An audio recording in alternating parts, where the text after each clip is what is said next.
சட்டப்பேரவை கூட்டத்தொடர் 2026-27 என்ற அந்த நேரலை காட்சிகள் இன்னும் ஒளிபரப்பப்படவில்லை.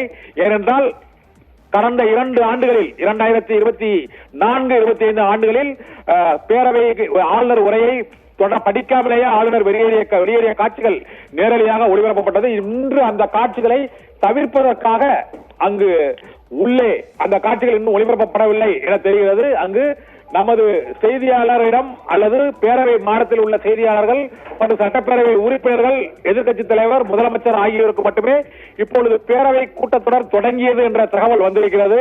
ஆனால் ஆளுநர் அதை வாசிக்கிறாரா இல்லையா மற்றும் தமிழ்தாய் வாழ்த்து இசைக்கப்பட்டதா, அதன் பின்னர் சபாநாயகர் கண்டனம் எதுவும் தெரிவித்திருக்கிறார்களா, முதலமைச்சர் எதுவும் கண்டனம் தெரிவித்திருக்கிறாரா அல்லது ஆளுநர் வழக்கம் மூலம் அந்த உரையை வாசித்துக் கொண்டிருக்கிறாரா என்பது குறித்த அதிகாரப்பூர்வமான காட்சிகள் வெளியேறவில்லை.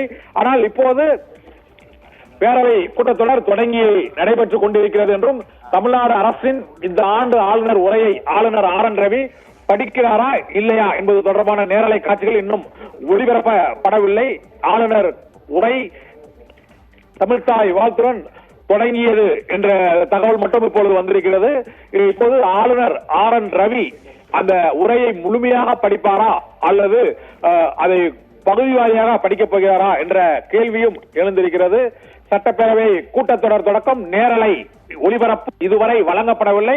கடந்த 2 ஆண்டுகள் ஆளுநர் பாதியிலேயே படித்து வெளியேறியதாலும் அதன் பின்னர் ஒரு சிறு குளறுபடி பேரவைக்குள் ஏற்பட்டதாலும் துரைமுருகன், அவை முன்னவர் துரைமுருகன் அவரது ஆளுநர் உரையை சபாநாயகரை படிப்பதற்கான தீர்மானம் நிறைவேற்றப்படும் சிக்கல் ஆகியவை உருவான காரணத்தினால் இப்போது சட்டமன்ற கூட்டத்தொடரின் நேரலை முழுமையாக வழங்கப்படவில்லை.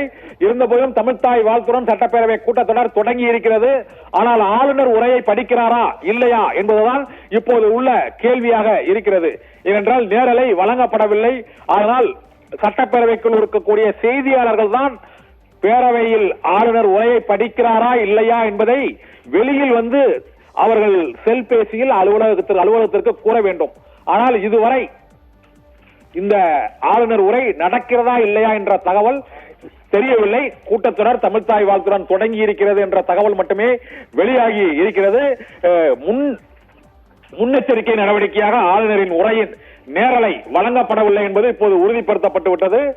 பேரவை தொடங்கும் போது அந்த தமிழ்தாய் வாழ்த்து வரையில் பேரவையில் நேரலை இருக்கும் என எதிர்பார்க்கப்பட்ட போதிலும் அந்த தமிழ்தாய் வாழ்த்து ஒலித்தவுடன் செய்தியாளர் அறைக்கான ஆடியோவும் நிறுத்தப்பட்டிருக்கிறது.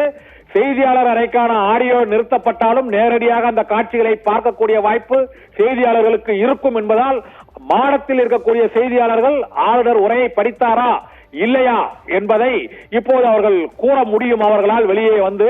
ஆனால் என்ன நடக்கப் போகிறது என்ற பரபரப்பு பதற்றத்தில் செய்தியாளர்கள் இருப்பது நமக்கு தெரிகிறது.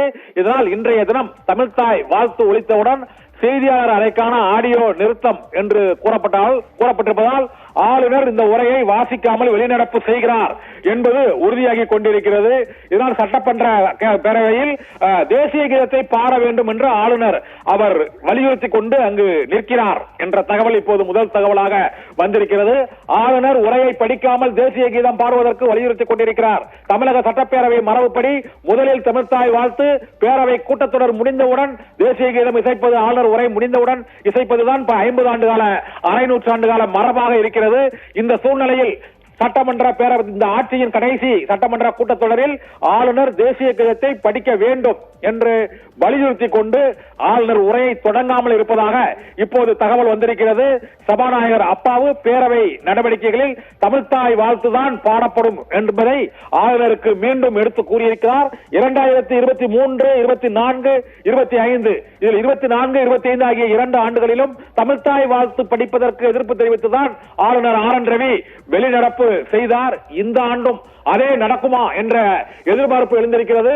ஆளுநர் RN ரவி இப்போது தமிழ்தாய் வாழ்த்து படிப்பதற்கு முன் தேசிய கீதம் பாட வேண்டும் என்று பேரவைக்குள் வலியுறுத்தி கொண்டிருக்கக்கூடிய அந்த நிகழ்வு நடந்து கொண்டிருப்பதாகவும் இப்போது நேரலை காட்சிகள் வருகிறது. இதில் ஆளுநரின் கார் இப்பொழுது பேரவை வளாகத்திற்கு மீண்டும் கொண்டு வரப்படுகிறது.